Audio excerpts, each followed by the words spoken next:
രാഷ്ട്രപതിക്കും ഗവർണർമാർക്കും ബില്ലുകളിൽ തീരുമാനമെടുക്കാനുള്ള സമയപരിധി ചോദ്യം ചെയ്തുകൊണ്ട് സുപ്രീം കോടതിയിൽ പുനഃപരിശോധനാ ഹർജി നൽകാൻ കേന്ദ്രം വിധി പുറപ്പെടുവിച്ച ബെഞ്ചിന് മുമ്പാകെ ഹർജി നൽകും. കേന്ദ്രത്തിന്റെ വാദങ്ങൾ കേട്ടില്ലെന്ന് ഹർജിയിൽ ഉന്നയിക്കും. വിവരങ്ങളുമായി ഡൽഹിയിൽ നിന്ന് ശരത് ലാൽ ചേരുന്നുണ്ട്. ശരത്ത്, എന്താണ് ഇതുമായി ബന്ധപ്പെട്ടുള്ള നീക്കം?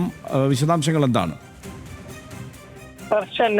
സുപ്രീം കോടതി വിധി ഗവർണർക്കും രാഷ്ട്രപതിക്കും സമയം നിർബന്ധമാക്കിയ വിധിക്കെതിരെ പുനഃപരിശോധന ഹർജി നൽകാനുള്ള നീക്കമാണ് കേന്ദ്ര സർക്കാർ നടത്തുന്നത്. ഇത് സംബന്ധിച്ച് ഇന്ന് വൈകിട്ട് 3 മണിക്ക് കേന്ദ്ര നിയമ മന്ത്രാലയത്തിൽ അറ്റോർണി ജനറലിനെയും കേന്ദ്ര നിയമ സെക്രട്ടറി അടക്കമുള്ള ഉന്നത ഉദ്യോഗസ്ഥന്മാരുടെയും യോഗം വിളിച്ചിട്ടുണ്ട്.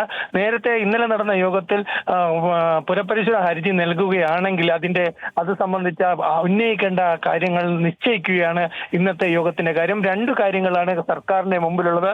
ഒന്ന്, ഈ ഉത്തരവിനെ അവഗണിക്കുക. കാരണം ഉത്തരവ് അനുസരിച്ചിട്ടില്ലെങ്കിൽ ഗവർണർ അനുസരിച്ചിട്ടില്ലെങ്കിൽ ഗവർണർക്കെതിരെയോ രാഷ്ട്രപതിക്കെതിരെയോ നിയമ നടപടികളോ അല്ലെങ്കിൽ കോടതി അലക്ഷ്യമോ എടുക്കാൻ സുപ്രീം കോടതിക്ക് കഴിയില്ല.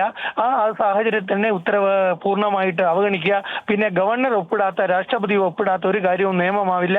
അത് ഭരണഘടനാപരമായിട്ടുള്ള പ്രശ്നമാണ്. ഒരു നിയമവും സുപ്രീം കോടതിക്ക് ഉത്തരവിലെ നിയമമാക്കാൻ കഴിയില്ല. പാർലമെന്റ് പാസ്സാക്കണം നിയമം നിയമമാവണമെങ്കിൽ. ആ ഭരണഘടന ഈ വിഷയമുള്ളത് കൊണ്ട് തന്നെ കോടതി വിധിക്കെതിരെ കോടതി വിധി അവഗണിക്കുകയാണെങ്കിൽ അത് ജുഡീഷ്യറിയും ലെജിസ്ലേച്ചറും തമ്മിലുള്ള ഏറ്റുമുട്ടലിലേക്ക് നയിക്കും.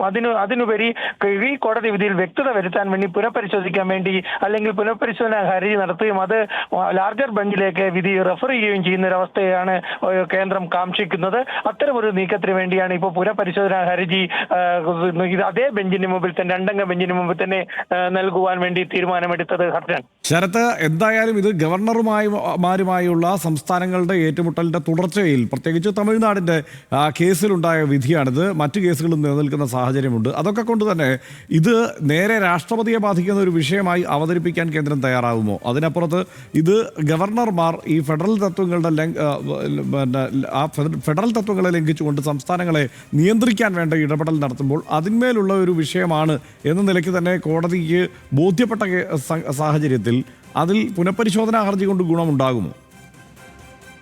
ഇതിൽ വളരെ പ്രധാനപ്പെട്ട കാര്യം, ഈ കോടതി 2 അംഗ സുപ്രീം കോടതി ബെഞ്ച് രാഷ്ട്രപതിക്കും ഇത് സംബന്ധിച്ച രാഷ്ട്രപതിയും കൂടി തന്റെ വിധിന്യായത്തിൽ ഉൾപ്പെടുത്തിയാണ് ഇപ്പോൾ പ്രധാനപ്പെട്ട പ്രശ്നങ്ങൾക്ക് കാരണം. രാഷ്ട്രപതിക്കും സമയപരിധി നിശ്ചയിക്കുകയാണ്. രാഷ്ട്രപതി ഒപ്പിട്ടിട്ടില്ലെങ്കിലും നിയമം സംബന്ധിച്ച എന്തെങ്കിലും പരാതിയുണ്ട് അത് പരിശോധിക്കാനുള്ള അധികാരം കോടതിക്കാണ്, അല്ലെങ്കിൽ ഗവർണർക്കോ രാഷ്ട്രപതിക്കോ അല്ല എന്നുള്ളൊരു വിശകലനം കൂടി കോടതി വിധിയിലുണ്ട്. അതാണ് വളരെ പ്രധാനപ്പെട്ടത്. കാരണം നിയമസഭ പാസ്സാക്കിയ ബില്ലുകൾ അല്ലാതെ നിയമം അത് ചോദ്യം ചെയ്യാനുള്ള അധികാരം സുപ്രീം കോടതിക്ക് മാത്രമേ ഉള്ളൂ എന്ന വ്യക്തതയാണ് കോടതി വരുത്തിയിരിക്കുന്നത്. ഇതാണ് വലിയ നിയമപ്രശ്നവും. ഇത് ലെജിസ്ലേച്ചറിനെതിരാണെന്നും ഇതിനെതിരെയാണ് സുപ്രീം കോടതിയെ സമീപിക്കുന്നത്. രാഷ്ട്രപതിക്ക് ഏതൊരു നിയമത്തെയും വിശകലനം ചെയ്യാനും അല്ലെങ്കിൽ അത് തടഞ്ഞു വെക്കാനുള്ള അധികാരമുണ്ട്. അതാണ് ഇതിലെ പ്രധാന നിയമപ്രശ്നം. ശരത് ലാലാണ് വിവരങ്ങൾ നൽകിയത്.